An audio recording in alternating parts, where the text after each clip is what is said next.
La haute mer, ou eau internationale, désigne les zones maritimes éloignées de la côte d'au moins 200 milles nautiques. Un mille nautique, ou mille marin, est une distance que l'on utilise en mer et qui correspond à 1852 mètres. La haute mer n'appartient à personne. Pour le reste, les océans appartiennent aux pays côtiers. Les espaces maritimes sont donc délimités par des zones économiques exclusives, ZEE. Une ZEE est un espace maritime appartenant à un pays côtier. Avec ses nombreux territoires et départements d'outre-mer, la France bénéficie d'un large ensemble de zones économiques exclusives. Au vu de la taille de son territoire et de l'étendue de son littoral métropolitain, le pays fait figure de privilégié. Seul le pays auquel appartient la ZEE a le droit d'en exploiter les richesses.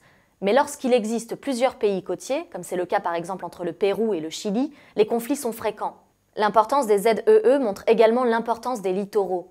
Le littoral est en effet l'interface majeure entre le pays côtier et le reste du monde. Si les espaces maritimes sont de plus en plus convoités, c'est aussi parce qu'ils possèdent des ressources naturelles innombrables.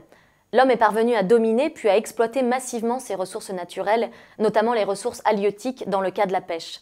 On désigne sous le terme de ressources halieutiques très généralement toutes les ressources de la pêche, notamment le poisson. Ces dernières décennies ont vu le développement de la pêche industrielle, dite aussi intensive. Elle désigne le fait de capturer des milliers de tonnes de poissons pour les vendre ensuite sur les différents marchés.